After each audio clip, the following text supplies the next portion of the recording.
This piece is titled Anthropocene, done in 2017, 18 by 24 inches, acrylic, custom stencil, hardware on double panel.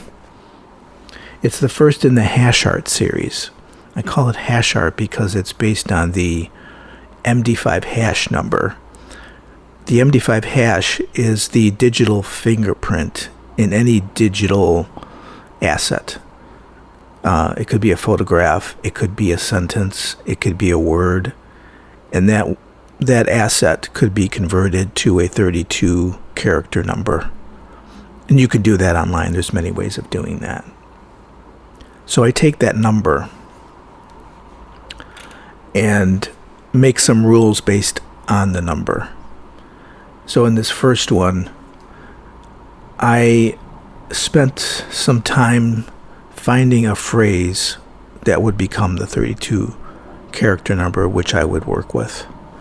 And the quote that I chose that had to do with the concept of the Anthropocene, which is it's a geological epoch that lasts millions of years.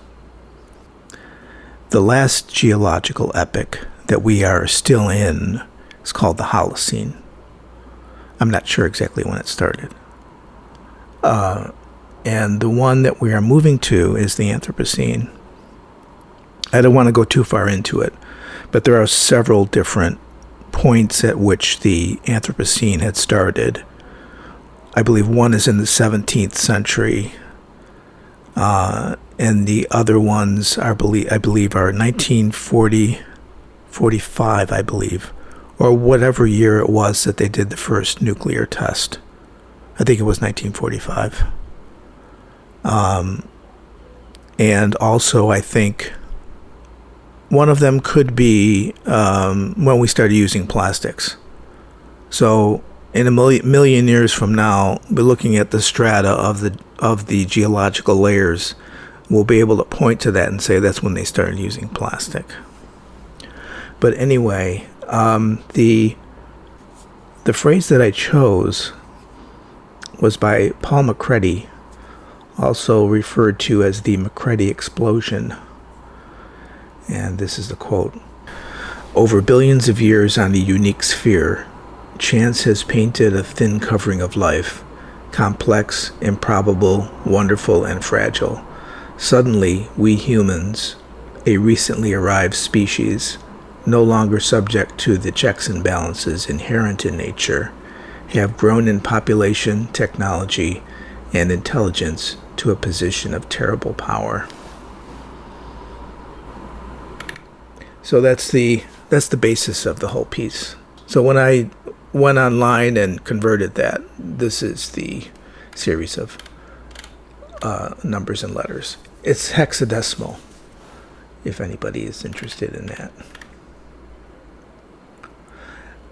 The next step in the process was to assign colors to the ranges of the numbers.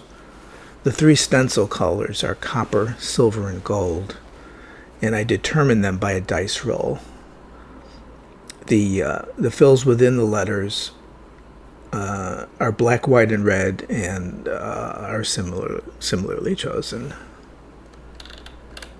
And as you can see, there are 4 screws on each of the corners of the stencils. There are many screws in here.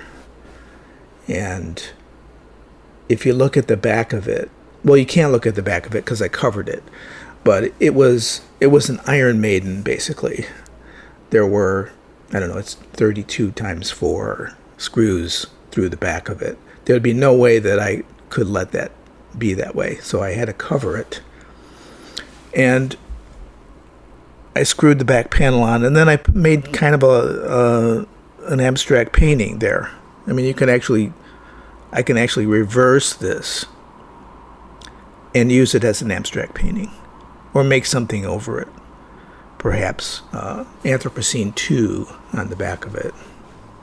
The other interesting thing here is the stencils themselves are kind of strange because when I was making them, these are not pre-cut stencils. I cut these on a laser cutter.